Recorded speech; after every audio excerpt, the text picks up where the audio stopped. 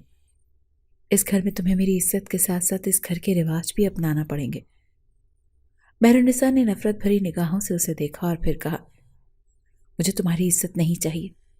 وہ اپنے آپ کو اور بھی ٹوٹا ہوا محسوس کر رہی تھی اور ان الفاظوں میں غصہ تھا۔ عثمان نے ایک لمحہ خاموشی اختیار کی، پھر ٹرے سے نوالا اٹھایا اور آہستہ سے اس کے قریب لے آیا۔ کھانا کھاؤ، لڑائی کرنے کے لیے بھی تو خوراک کی ضرورت ہوتی ہے۔ وہ بہت پیار سے بولا تھا جب مہرو نے اپنا چہرہ پھیر لیا۔ عثمان نے کوفت سے اس کی جانب دیکھا تھا کیونکہ اب وہ مزید اس کو پریشان کر رہی تھی۔ وہ ڈیرے پر جانا چاہتا تھا لیکن وہ بھوکی تھی اور یہ بات اس کو گوارا نہیں تھی۔ مہرالنساء، تمہیں اسے کھانا ہوگا۔ اس کا لہجہ محبت بھرا اور نرم تھا، لیکن اس کی آنکھوں میں یقین تھا کہ وہ اسے قائل کر لے گا۔ مہرالنساء نے غصے سے عثمان کی طرف دیکھا اور سر جھٹکا۔ مجھے نہیں کھانا۔ عثمان نے نرمی سے کہا، تمہیں یہ کھانا ہی ہوگا۔ میں تمہارے حق میں بہتر چاہتا ہوں۔ سارا دن کچھ کھاؤ گی نہیں، کچھ پیو گی نہیں تو پھر جیو گی کیسے؟ یہ سب بیوقوفی والی حرکتیں۔ کھانا کھاؤ۔ مہرالنساء نے غصے سے ایک لمحے کے لیے عثمان کی طرف گھور کر دیکھا، پھر اس کے ہاتھ میں موجود نوالے کو دھکیلنے کی کوشش کی، لیکن عثمان نے اپنی نرم گرفت سے اس کا ہاتھ پکڑ لیا۔ دیکھو، تمہارے اندر جو درد ہے اسے میری محبت ہی ختم کر سکتی ہے، اور میں اس کی پہلے قدم کے طور پر تمہیں نوالا دے رہا ہوں۔ وہ مسکراتے اسے ہلکا پھلکا کرنے کی کوشش کر رہا تھا۔ وہ کافی احتجاج کر رہی تھی، لیکن پھر عثمان کی باتیں اور اس کا انداز دیکھ کر مہرو کا دل نرم ہونے لگا۔ اس کی آنکھوں میں خوف اور گناہ کا احساس تھا۔ آہستہ آہستہ اس نے عثمان کی بات مانی اور اس کے ہاتھ سے نوالا لے لیا۔ اس کے لبوں تک نوالا پہنچنا اور اس نے گہری سانس لی۔ پھر اس نے کھانا کھانا شروع کیا اور عثمان کی محبت بھری نگاہوں کو دیکھتے ہوئے دل میں ایک عجیب سے سکون کی لہر محسوس کی۔ پورا ناشتہ کروانے کے بعد اس نے نہ جانے کس احساس کے تحت اس کی پیشانی کو چوما تھا۔ وہ گھبرا کر رہ گئی تھی، چہرہ بھی لال سرخ ہو چکا تھا۔ اس کو دیکھتے ہوئے بولا تھا، اپنا حلیہ درست کرو اور اس طرح رونے کی ضرورت نہیں۔ اوپر والے نے پہلے ہی ہم دونوں کو ایک دوسرے کے لیے لکھ دیا تھا، اب اس پر اعتراض کرنا ایک بیوقوفی ہے۔ رات کو ولیمہ ہے، اسی لیے اپنے آپ کو ہر طریقے سے تیار کر لینا۔ میں اپنا حق زوجیت چاہتا ہوں۔ وہ بہت سنجیدگی سے بولا تھا، دیکھنے میں وہ کہیں سے بھی 20 سال کا عثمان نہیں لگ رہا تھا۔ بلکہ ایک بردبار شخص لگ رہا تھا جو کافی سمجھدار ہو۔ وہ یہ بول کر ٹھہرا نہیں بلکہ ڈیری کی جانب نکل چکا تھا۔ مہرالنساء اپنے کمرے میں بیٹھی تھی جب دروازے پر دستک ہوئی۔ اس کی 2 نندیں اور ساس اندر آئیں۔ دونوں کا انداز تھوڑا عجیب سا تھا، جیسے وہ ایک دوسرے سے باتوں میں محو ہوں، مگر ان کی نظریں مہرالنساء پر تھیں، گویا کوئی امتحان لے رہی ہوں۔ چلو مہرالنساء، ہم تمہیں پارلر لیے چلتے ہیں، جلدی تیاری کر لو، رات کو ولیمے کا فنکشن ہے، بڑی نند نے کہا۔ ساس اس کے جواب میں طنز کا زہر گھولا، ہاں ہاں لے جاؤ، اور پارلر والے کو کہنا ذرا اچھے سے تیار کرے۔ وہ دراصل یہ میرے عثمان سے بڑی ہے نا، پورے 5 سال۔ اب تیار نہیں ہوگی، چہرے پر میک اپ نہیں لگائے گی تو بوڑھی لگے گی۔ جبکہ دونوں بہنوں نے اپنی ہنسی دبائی تھی۔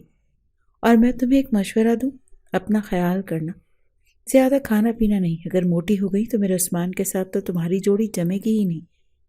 وہ تو شکر ہے کہ میرے بچے کا قد تم سے بڑا ہے، ورنہ تو تم اس کی ماں ہی لگتی۔ مہرالنساء کا دل ڈوب کر ابھرا تھا۔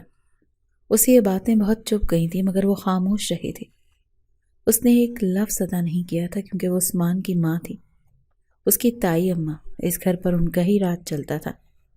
بے وجہ اگر وہ ان کے منہ لگ جاتی تو معاملہ خراب ہو سکتا تھا، اسی لیے اس نے اپنے ہونٹ سی لیے تھے۔ ابھی وہ اپنی جگہ سے کھڑی ہوتی اس سے پہلے ہی وہ بولی تھی، اور ہاں، اپنے قدم اس گھر میں جمانے ہیں تو اپنی حدود قائم رکھنا۔ آج جو تماشا تم نے ڈائننگ ٹیبل پر لگایا ہے، آئندہ ایسا کچھ بھی ہوا تو میرا بیٹا تم پر ہاتھ اٹھانے سے بھی گریز نہیں کرے گا۔ یاد رکھنا، یہ وڈیرے ہیں اور یہاں عورتوں کو ختم کرنے میں زیادہ وقت نہیں لگتا۔ مہرالنساء نے ایک لمحے کے لیے ان کی طرف نظر ڈالی، لیکن پھر سر جھکاتے ہوئے کچھ نہیں کہا۔ اس کے اندر کا غصہ اور درد خاموشی سے بڑھتا جا رہا تھا، لیکن وہ ساس کی باتوں کا جواب نہیں دے سکتے تھے۔ چلو جلدی سے تیار ہو جاؤ، بڑی نند نے پھر کہا، کیونکہ وہ مہرو کا سب سے لال ہوتا چہرہ دیکھ چکی تھی۔ شاہین بیگم مزید اس کو سخت سنانا چاہتی تھی، لیکن اپنی بیٹی کے کہنے پر خاموش ہو گئی تھی اور ایک قہر آلود نگاہ مہرو پر ڈال کر کمرے سے چلی گئی تھی۔ مہرالنساء نے دل میں یہ سوچا کہ یہ سب اسے مجبوراً سننا پڑ رہا ہے، اور بس سر جھکاتے ہوئے وہ خاموشی سے اپنی تیاری کرنے لگی۔ اس کی زبان بند تھی اور آنکھوں میں وہ چپ سی خاموشی تھی جو اکثر تکلیف کے وقت آ جاتی تھی۔ ریسیپشن کا منظر ایک خوبصورت رنگ و روشنی سے بھرا ہوا تھا۔ ہال کی دیواروں پر نرم رنگ کی لائٹس چل رہی تھی اور ہر طرف نفیس سجاوٹ تھی۔ کھچا کھچ بھری محفل میں لوگ ہنسی مذاق کر رہے تھے، کھانے پینے میں مشغول تھے، لیکن اس سب میں مہرو اور عثمان ایک الگ ہی چمک کے ساتھ موجود تھے۔ مہرو کا چہرہ آج کسی خواب کی طرح چمک رہا تھا۔ ایک درخشاں رنگ کی میکسی میں ملبوس تھی جس کی سرحدوں پر سنہری کڑھائی تھی۔ اس کے بال ایک طرف سلیقے سے باندھے گئے تھے اور وہ اتنی نرم معصوم نظر آ رہی تھی جیسے وہ ایک نیا پھول کھلنے والی ہو۔ عثمان کے قریب کھڑے ہونے سے اس کا حسن اور بھی نمایاں ہو گیا تھا۔ عثمان نے اس دن خاص طور پر گرے رنگ کا پینٹ کوٹ پہنا تھا جو اس کی بلند قامت اور مضبوط شخصیت کو مزید واضح کر رہا تھا۔ اس کا چہرہ سنجیدہ لیکن دلکش تھا۔ اس کی نگاہیں مسلسل مہرو کی طرف اٹھ رہی تھیں۔ عثمان کی نگاہیں مہرو پر ہی مرکوز تھیں، جیسے وہ اسے کھو دینا نہیں چاہتا ہو۔ اس کے دل میں ایک نرم سا احساس تھا، لیکن وہ اسے کسی بھی صورت ظاہر نہیں کرنا چاہتا تھا۔ وہ جانتا تھا کہ یہ لمحے محض رسم و رواج ہیں، لیکن اس کا دل مہرو کی طرف کھنچتا تھا۔ اتنے میں عثمان کے کچھ کزن ان کے قریب آئے۔ وہ خوشگوار موڈ میں تھے اور مزاح کے ساتھ باتیں کر رہے تھے۔ ایک کزن جو کچھ زیادہ ہی فری ہو رہا تھا، اچانک اس نے مہرو کی طرف ہاتھ بڑھایا جیسے کہ وہ اسے ہنسی میں چھوٹا سا دھکیل دے، لیکن بروقت عثمان نے اس کا ہاتھ تھام لیا۔ اس کے چہرے پر غصے کا رنگ آیا۔ اس نے کزن کی طرف دیکھتے ہوئے سرسری انداز میں کہا، نیچے اتر جاؤ اسٹیج سے۔ اس کی آواز اتنی دھیمی تھی کہ صرف وہاں موجود چند لوگوں تک پہنچی، لیکن اس کا اثر اتنا شدید تھا کہ کزن نے فوراً اپنے قدم پیچھے کر لیے۔ وہ مزید بولا، اور اب دوبارہ اس طرف نہیں آنا۔ جب تمیز سیکھ لو کہ ایک عورت کے سامنے کھڑے ہو کر کس طرح اپنے ہاتھوں کو اور اپنی زبان کو قابو میں رکھنا ہے، اس کے بعد ہی اس طرف آنا، سمجھ آئی؟ اس کی آواز میں اتنا روب اور دبدبا تھا کہ وہاں موجود تمام کزنز گھبرا گئے تھے۔ اس کے بجائے تمام لوگ ہی اسٹیج سے اتر گئے تھے۔ مہرالنساء اس منظر سے مکمل طور پر حیران ہو گئی تھی۔ وہ عثمان کے لہجے کی شدت کو نہیں سمجھ پائی تھی۔ اور عثمان کی نگاہوں کا تاثر بھی اس کے دل میں ایک انجانی سی گہرائی چھوڑ گیا تھا۔ اسے پہلی بار اس طرح سے دیکھ رہی تھی اور اسے محسوس ہو رہا تھا کہ عثمان نے اس کا تحفظ کیا ہے۔ عثمان نے مہرو کا ہاتھ آہستہ سے تھاما، جیسے وہ اسے کسی طوفان سے بچانے کی کوشش کر رہا ہو۔ اس نے نرمی سے مہرو کا ہاتھ تھاما تھا اور اسے اپنی دوسری جانب کرتے ہوئے بولا، اب اٹھنے کی تمہیں ضرورت نہیں ہے، چاہے کوئی بھی آئے، بیٹھ جاؤ۔ مہرو نے عثمان کی آنکھوں میں ایک عزم دیکھا۔ اس کے دل میں ایک عجیب سا سکون آیا۔ اس نے سر جھکایا۔ ایک لمحے کے لیے جب اس نے یہ الفاظ ادا کیے تھے کہ تم جب عورت سے بات کرنے کی تمیز سیکھ جاؤ تب یہاں آنا، تو اس کا دل اتنی زوروں سے دھڑکا تھا کہ وہ اپنی کیفیت لفظوں میں بیان نہیں کر سکتی تھی۔ ہاں، وہ عثمان کو ایک چھوٹا بچہ سمجھتی تھی، کیونکہ اس نے ہمیشہ سے عثمان کو اپنے لیے چھوٹا ہی دیکھا تھا، مگر آج جب اس نے اس کو تحفظ دیا تو پہلی بار اسے ایسا محسوس ہوا تھا جیسے اس کی زندگی میں کوئی شامل ہو چکا ہے، اس کا شوہر اس کے لیے کھڑا ہو چکا ہے۔ اور یہ بات حقیقت تھی، عثمان مر جاتا تھا لیکن اپنے گھر کی عورتوں پر آنچ آنے نہیں دیتا تھا۔ اس نے مسکرا کر پہلی بار عثمان کی پشت کو دیکھا، جو آنے والے مہمانوں کو خود ہی اب سنبھال رہا تھا۔ ولیمے کا فنکشن اختتام کو پہنچا تھا اور سب لوگ خوشگوار موڈ میں واپس آ چکے تھے۔ مہرو اور عثمان کا رشتہ نئے سرے سے شروع ہو چکا تھا، مگر اس لمحے تک بہت کچھ بدل چکا تھا۔ رات کی خاموشی میں مہرو اپنے کمرے میں اکیلی تھی۔ وہ تھکی ہاری ہوئی تھی اور ولیمے کی تھکن نے اس کے جسم کو مکمل طور پر جکڑ لیا تھا۔ اس نے اپنے کپڑے تبدیل کیے اور صوفے پر دراز ہو گئی تھی۔ آنکھیں بند کرتے ہوئے وہ ایک لمحے کے لیے سکون پانے کی کوشش کر رہی تھی، لیکن اس کی بے چینی ختم ہونے کا نام نہیں لے رہی تھی۔ لیکن وہ کب نیند میں گئی اسے کچھ علم نہیں ہوا، اور شاید یہی اس کی سب سے بڑی خطا ثابت ہونے والی تھی۔ تمام کام نمٹاتے نمٹاتے عثمان کو کافی وقت لگ گیا تھا، اور جب وہ واپس آیا تو اسے پہلے ہی محسوس ہو چکا کہ اس کے کمرے کی لائٹس آف ہیں، یعنی کہ اس کی بیوی سو چکی ہے۔ اسے بے حد مایوسی ہوئی تھی، لیکن دل میں چھوٹی سی چاہت تھی کہ اسے ایسا نہ ہوا ہو۔ وہ کمرے میں داخل ہوا تھا، لیکن جب نظر صوفے پر پڑی اور مہرو پر گئی تو اس کا دماغ پھرنا اٹھا تھا۔ اس کی رگوں میں غصہ دوڑ گیا۔ عثمان نے غصے سے قدم بڑھایا اور جھنجھوڑ کر مہرو کو اٹھایا۔ کیا ہو رہا ہے تمہیں؟ اس کی آواز میں سختی تھی۔ مجھے حق زوجیت چاہیے۔ تم نے کس کی اجازت سے اپنے کپڑے بدلے؟ مہرو کا جسم جھٹکے سے ایک طرف ہوا اور وہ الجھتے ہوئے عثمان کی طرف دیکھنے لگی۔ وہ گہری نیند میں تھی، اسی لیے اسے عثمان کی بات سمجھ نہیں آئی تھی۔ تھوڑی دیر بعد جب اس کا دماغ بیدار ہوا تو اس کی بات سن کر اس کی آنکھوں میں بے بسی اور حیرانی تھی، جیسے وہ نہیں جانتی تھی کہ اسے کیا جواب دے۔ اس نے ایک لمحے کے لیے آہستہ سے سانس لیا اور پھر بولی، عثمان، میں ابھی نہیں دے سکتی، مجھے تھوڑا وقت چاہیے۔ عثمان کا غصہ اور بڑھا۔ اس کی آنکھوں میں فیصلہ کن سختی تھی اور اس کے سامنے سرک گیا۔ وقت؟ اس نے تیز لہجے میں کہا، مجھے تمہاری ہر بات کا حساب چاہیے۔ آج رات ہی تمہاری عزت ختم ہو جائے گی۔ مہرو کی آنکھوں سے آنسو بہنے لگے۔ وہ درد سے گہری سانس لے رہی تھی اور عثمان کی باتوں نے اسے مزید بے چین کر دیا تھا۔ وہ جانتی تھی کہ وہ ایک مرد ہے اور اس کی بات کا جواب دینا اس کے لیے مشکل تھا، خاص طور پر جب وہ اتنے غصے میں ہو۔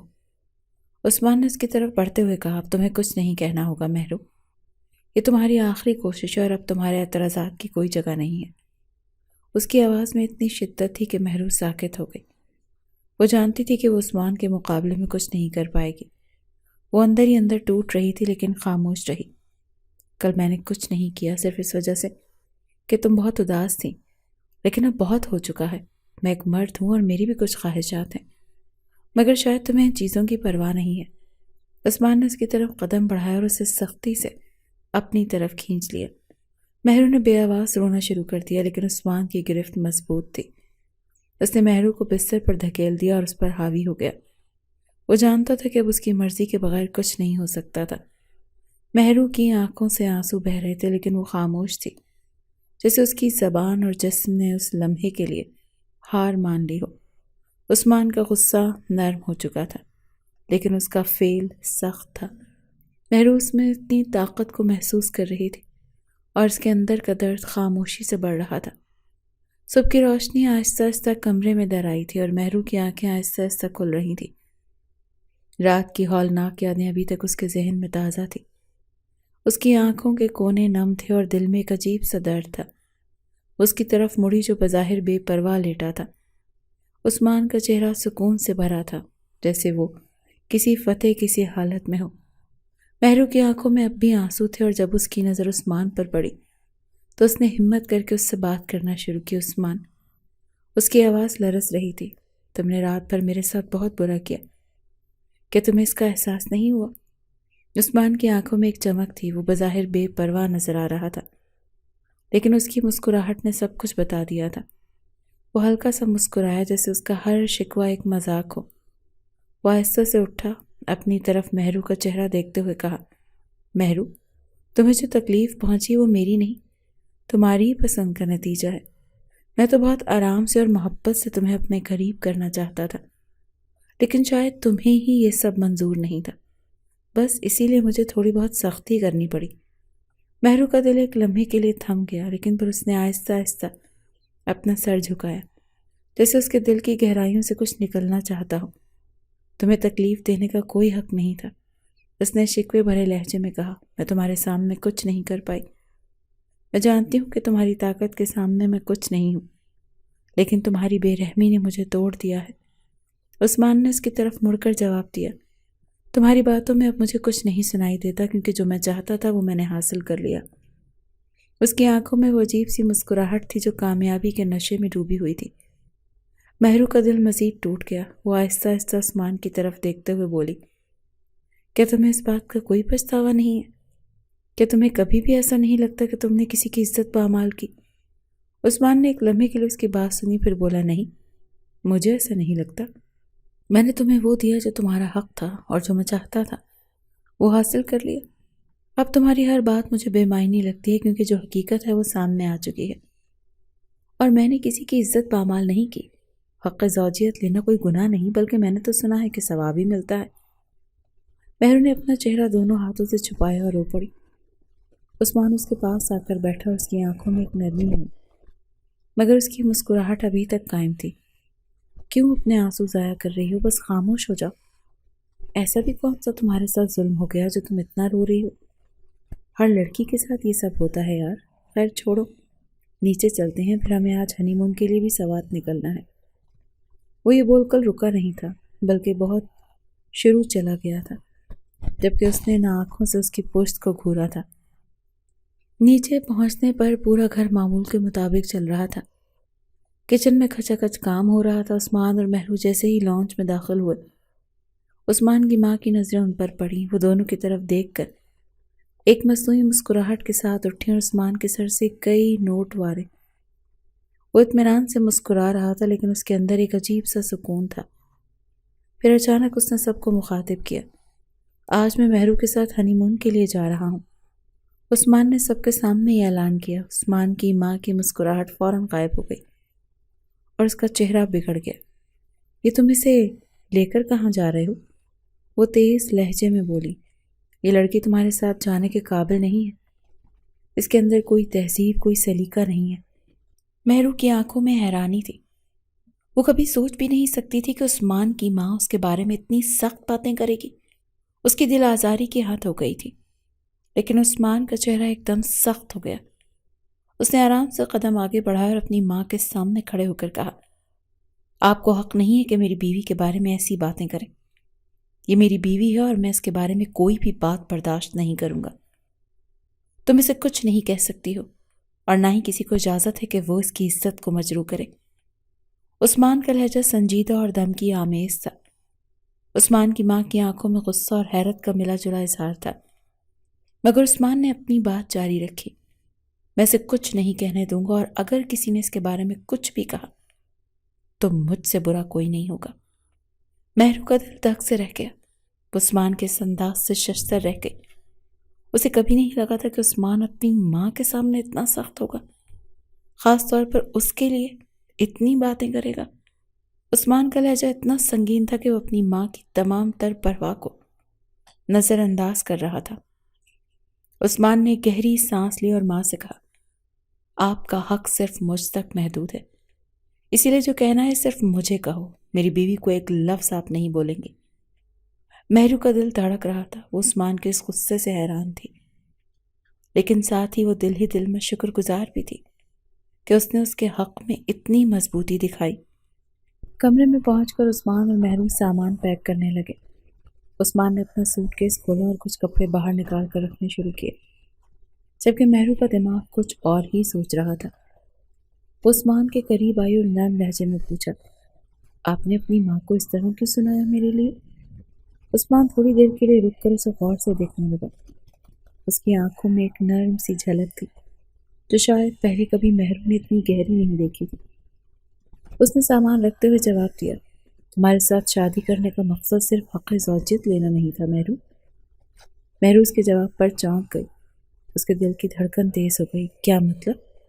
وہ کنفیوز ہو کر پوچھنے لگی۔ عثمان اس کے قریب آیا اور آہستہ سے کہا، تم سے محبت کرتا ہوں، یہی وجہ تھی کہ میرے والد نے ہمارے رشتے کا فیصلہ کیا تھا۔ میری ماں کو یہ پسند نہیں آیا تھا کہ میں تم سے شادی کروں، کیونکہ تم عمر میں بڑی ہو، مگر مجھے کوئی فرق نہیں پڑتا، میں تم سے محبت کرتا ہوں اور یہی میرے لیے کافی ہے۔ مہرو کی آنکھوں میں بے یقینی کی جھلک تھی، وہ اپنی جگہ پر ہی رک کر عثمان کی باتوں کو سمجھ نہیں پا رہی تھی۔ اس کے اندر خوف اور الجھن کی لکیریں نمایاں ہو رہی تھی۔ پر آپ کی ماں نے تو آپ کو روکا تھا، پھر آپ نے ایسا کیوں کیا؟ عثمان نے اس کے ہاتھ کو پکڑ کر اپنے سینے سے لگا لیا، کیونکہ تمہاری محبت میں وہ سب کچھ ہے جو میں نے کبھی چاہا۔ تمہیں تمہاری حیثیت کے باوجود میں نے اپنے دل سے قبول کیا۔ مہرو کی آنکھوں میں نمی آ گئی، وہ حیران تھی کہ عثمان نے اس سے اتنی محبت کا اظہار کیا تھا۔ ان سب باتوں کے بعد وہ عثمان کی باتوں پر ایمان لے آئی تھی۔ اس نے عثمان کے سینے میں سر چھپایا اور اس سے کہا، شکریہ عثمان، میرے درد کو سمجھنے کے لیے اور مجھے سمجھنے کے لیے۔ شاید کل ان دونوں کے جو رشتے کا آغاز ہوا تھا وہ ان دونوں کے بیچ ایک محبت کا پودا پیدا کر چکا تھا۔ دونوں کے دلوں میں ایک نیا رشتہ جڑ چکا تھا، وہ محبت جو صرف ایک بیوی اور شوہر کے درمیان نہیں بلکہ دلوں کے درمیان تھی، جو وہ دونوں پہلے کبھی نہیں سمجھ پائے تھے۔ محبت کبھی بھی محض ایک رسم نہیں ہوتی، بلکہ یہ دل کی گہرائیوں سے جڑ کر انسان کو مکمل کر دیتی ہے۔ جو واقعی دل سے کسی سے محبت کرتا ہے وہ صرف اس کی خوشی کی خاطر ہر قربانی دینے کے لیے تیار ہوتا ہے، اور یہی سچی محبت کا نشان ہے۔